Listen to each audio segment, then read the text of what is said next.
சரி, ஸ்டாலின் பிரதமர் ஆக போறாரா? பிரதமரே இல்லாத வேட்பாளர் நிறுத்தி இன்னைக்கு நாங்களும் ஓட்டு போடுவோம், நாங்களும் ஜெயிப்போம் சொல்லி எப்படி ஜெயிப்பீங்க? ஜெயிச்சு போய் எங்க போய் பேச முடியும்? மீண்டும் மோடி வேண்டும், மோடி மீண்டும் மோடி வேண்டும், மோடி சொல்லி இந்திய மக்கள் அனைவரும் உறுதி செய்யப்பட்டவர்கள். அவர் தான் பிரதமர். நாங்க பிரதமர் நாங்க வச்சிருக்கோம். உங்களுக்கு யார் இருக்கா? ஒருத்தர் இல்ல. பிரதமரே இல்லாம இந்த மக்களுக்கு யார் தொண்டு செய்ய முடியும்? பிரதமர் வேட்பாளர் இருந்தாலும் செய்ய முடியும்.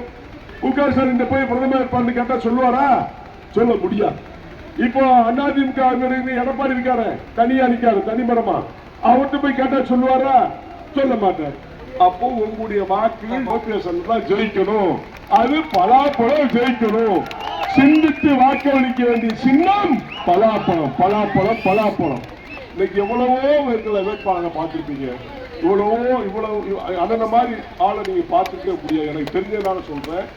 அவ்வளவு அமைதி, சாந்தம், சுலபமா எல்லா மக்களும் வேணும்னு யாரையுமே பிறந்தது கிடையாது. எல்லாரும் வேணும் எனக்கு அப்படின்னு சொல்லி அரசியல் இருக்கும்போது எப்பொழுதுமே அப்படித்தான். எல்லாரும் எனக்கு வேணும், யாரையும் மதிக்க மாட்டேன்னு சொல்லி இன்னைக்கு அப்பேற்பட்ட ஒரு மகான் உங்க பகுதியில் கிடைச்சிருக்கான்னு சொன்னா இது பெரிய புண்ணியம் உங்களுக்கு, ராமநாதபுரம் மாவட்டத்துக்கு புண்ணியம். அதனால வியாபார பதிவுடி மக்களே, பெரியோர்களே, தாய்மார்களே, ஜாதி மத பேதமின்றி ஒற்றுமையே இருக்க வேண்டும் என்பதற்காக இந்த பாராளுமன்றத்துடைய வேட்பாளராக நம்முடைய அண்ணன் ஓபிஎஸ் அவர்கள் வெற்றி பெற வேண்டும். உங்களுடைய பொன்னாக சின்னம் பலாபலத்துக்கு அளிக்க வேண்டும். நம்முடைய சின்னமா சொல்லுங்க, சத்தமா சொல்லுங்க, இன்னும் சத்தமா சொல்லுங்க. ஏன்னா அங்க கேட்கணும், எங்க கேட்கணும்? திமுக காரனுக்கு அங்க கேட்கணும்.